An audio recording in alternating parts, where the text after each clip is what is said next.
के दौरान भी 2020 में आप सभी को जान के आश्चर्य लगेगा कि 2200 बिलियन डॉलर्स के आर्म्स सेल्स हुए हैं। Arms worth 2200 billion dollars were sold in the year 2020 जब कोरोना पीक पे था। मतलब व्यक्ति जीवन तो जीते हैं, मनुष्य इस 21वीं सदी में जीवन तो जीता है, ये मान के बैठा है कि विज्ञान ने बहुत ही प्रगति की है और मन में एक अहम लगे बैठा है कि मैंने क्या कुछ नहीं किया, सब कुछ किया, स्पेस में मैं पहुंच गया। लेकिन जब संस्कार की बात आती है, शुभ भावनाएं की बात आती है, पवित्र विचार और वर्तन की बात आती है, तब व्यक्ति 21वीं सदी में नहीं है, पीछे जा रहा है। तो जीवन का एक सेटिस्फैक्शन लेना है। देखो ये 70-80 साल का जीवन है, हाँ या ना?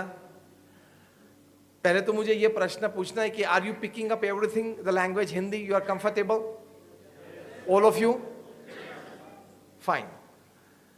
So I feel comfortable of speaking the language. I'm comfortable in other languages, but Hindi ज्यादातर लोग समझ पाएंगे, इसलिए हिंदी में बात करते हैं।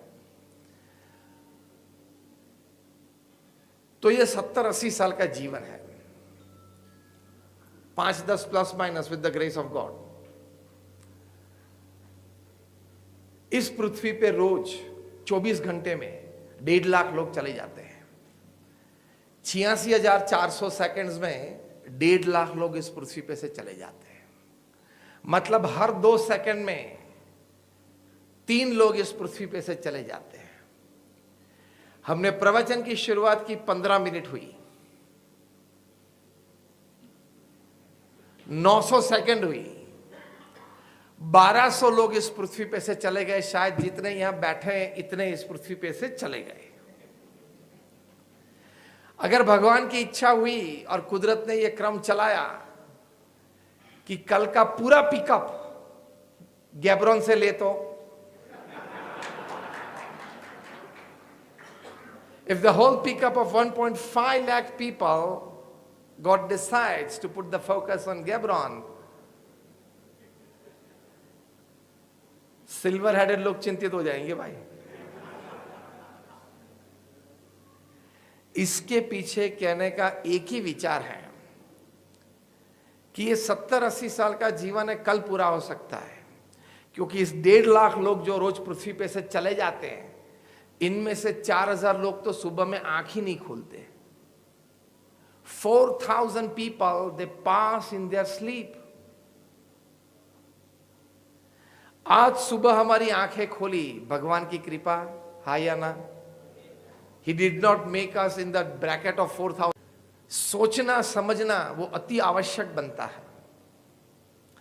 इसलिए rethink, redesign and rebuild your life. पुनर्विचार करना है, पुनर्निर्माण करना है और पुनर्स्थापना भी करनी है। You have to rethink your goals. 99% लोग इस पृथ्वी पे क्या करते हैं? सुबह उठते हैं, चाय पानी नाश्ता करते हैं, सुबह के अपने मॉर्निंग कोर्स पूरे करते हैं, चलो भगवान के दर्शन कुछ कर लेते हैं,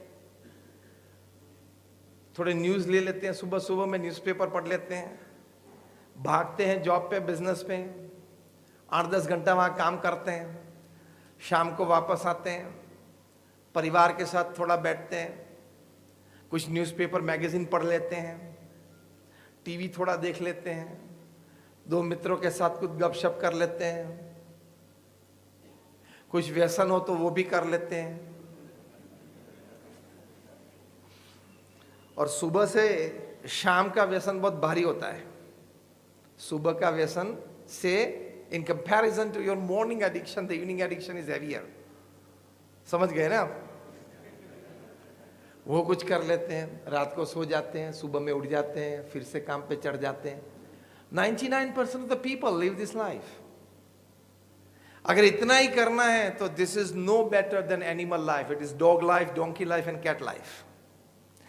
आपके जीवन में नीतिमत्ता, प्रामाणिकता, नैतिकता, आपके जीवन में धार्मिकता, आपके जीवन में आध्यात्मिकता वो नहीं आई, we are no different than any other animal upon this earth. इतना ही फर्क है, आप यहां रहते हो, वे लोग क्रूगर पार्क में रहते हैं, बाकी जीवन एक सा ही है।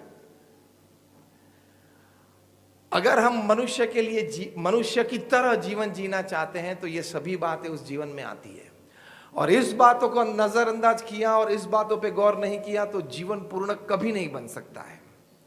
इसलिए हम आज विचार करने बैठे हैं, रीथिंक, रीडिजाइन एंड रीबिल्ड।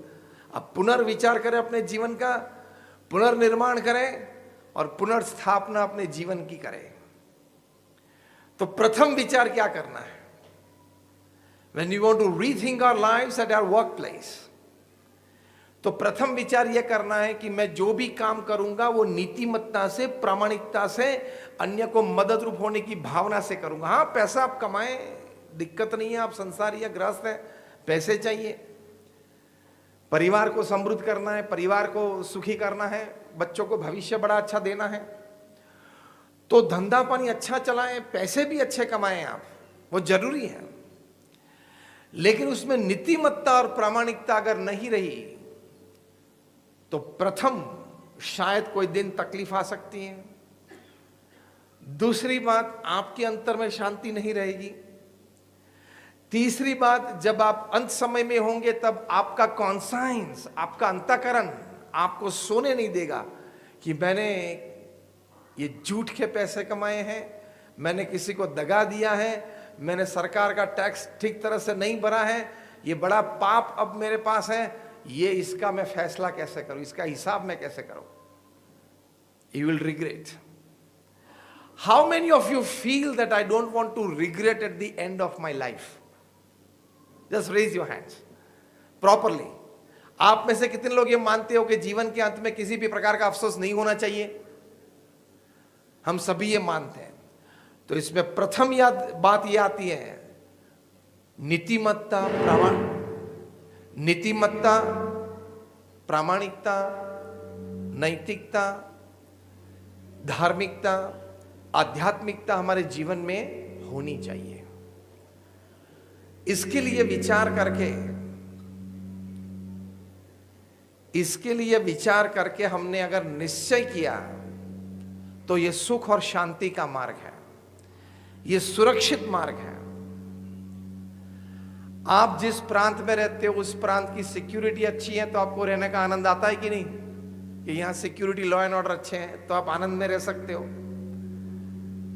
आप light minded and light hearted रह सकते हो। उसी तरह जीवन में सुरक्षित रहने के लिए ये सभी, जब कार्य क्षेत्र की हम बात करें तब ये सभी सद्गुण आवश्यक है। It is absolutely necessary. नीतिमत्ता और प्रामाणिकता। रतन टाटा भी इस पृथ्वी पे से चले गए, उनका स्वर्गवास हुआ। बहुत सारी बातें उनके बारे में आपने पढ़ी होगी, और वे जब चले गए उसके बाद आज दिन तक उनके बारे में बहुत सारी बातें व्हाट्सएप पे, फेसबुक पे, इंस्टाग्राम पे चलती है। He was the real jewel.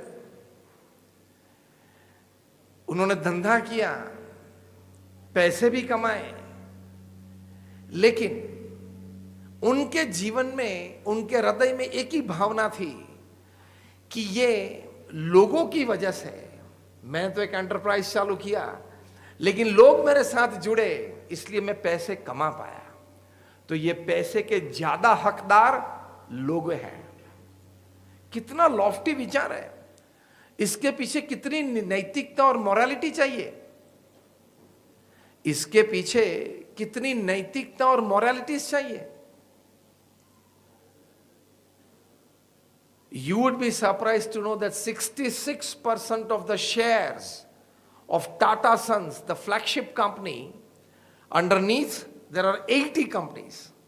TCS है, टाटा मोटर्स हैं, टाटा हाउसिंग है, ऐसी 80 कंपनियां फ्लैगशिप कंपनी टाटा सन्स के नीचे हैं। ये फ्लैगशिप मदर कंपनी के 66% shares are held by the philanthropic arms of Tatas, मतलब टाटा ट्रस्ट के हैं। 66%. And 60%, 60% of the profits of Tata Sons, they go to their philanthropic activities, मतलब समाज सेवा प्रवृत्ति में जाते हैं. 60% profits है. Tata Sons is a $195 billion revenue company. $195 billion. It has more than 10 lakh employees. 1 million employees हैं. They have a presence in more than 100 countries. इस कंपनी के 60% प्रॉफिट समाज सेवा में जाता है. इसलिए आज हमने उनको याद किया और श्रद्धांजलि दी.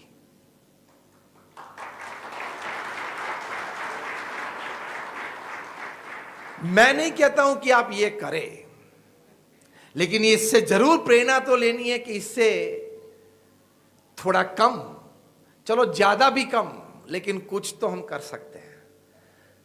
हाँ या ना? साथ साथ उन्होंने जो पैसे कमाए वो नीतिमत्ता से कमाए, प्रामाणिकता से कमाए. और 2008 में जब ताज पे अटैक हुआ, आतंकवादी हमला हुआ, उसके बाद अपने कर्मचारियों के लिए, अपने मेहमानों के लिए, और कर्मचारी और मेहमानों से भी अलावा रोड पे लोग जो खड़े थे उनको भी जो गोलियां लगी, उनके लिए जो रतन टाटा ने किया, it has gone down in history of the corporate world as an unprecedented happening. Ratan Tata ने एक ही स्टेटमेंट कहा कि मैं 500 करोड़ रुपए ताज को रीबिल्ड करने के लिए यूज करने वाला हूं, तो और 500 करोड़ जो लोग मेरे कर्मचारी थे, जो लोग मेरे मेहमान थे उस वक्त, वे मरे तो उनके परिवार के उत्कर्ष के लिए मैं क्यों नहीं खर्च कर सकता. What a principle, what a principle that a person can live by. तो आपको जीवन का आनंद आएगा, परिवार को आएगा. इस प्रकार के सद्गुण से आप जिएंगे तो मतलब नीतिमत्ता आ गई, इसमें प्रामाणिकता आ गई, समाज सेवा की बात आ गई. थोड़ा भी हम करते हैं तो हम, हमारे परिवार, हमारे आसपास के लोग, सभी लोग ये अंतर में आनंद महसूस कर सकते हैं. और you will leave down a legacy. आपके बच्चे, भविष्य में आपके पोते, ये सभी ये बात उन्होंने देखी है, सुनी है. You leave behind a legacy. हमारे गुरु थे प्रमुख स्वामी महाराज, जिन्होंने ये बीएपीएस संस्था विश्वव्यापी बनाई. बीएपीएस संस्था, बीएपीएस स्वामीनारायण संस्था दुनिया की प्रथम 10 एनजीओ में से एक एनजीओ है. बीएपीएस स्वामीनारायण संस्था को यूनाइटेड नेशंस में एनजीओ के रूप में परमानेंट स्टेटस है. विश्व भर में, आप लोग गैब्रोन में यहां रहते हो तो यहां आपने बीएपीएस स्वामीनारायण मंदिर देखा होगा. आप लोग में से कितने वहां गए हो? Just raise your hands. आप सभी गए हो. और दिवाली अन्नकूट भी बहुत बढ़िया तरीके से यहां मनाया जाएगा. आप सभी को यह प्रत्यक्ष निमंत्रण है. वो एक मंदिर आपने देखा, ऐसे और इससे बड़े 1300 सामाजिक संस्था, धार्मिक संस्था का निर्माण प्रमुख स्वामी महाराज ने किया. 1300 hospitals, hostels, schools, colleges, community centres, संस्कार केंद्र, हरि मंदिर, मंदिर एंड अक्षरधाम, 1 मैन ऑर्गेनाइजेशन, एक व्यक्ति संस्था, प्रमुख स्वामी महाराज.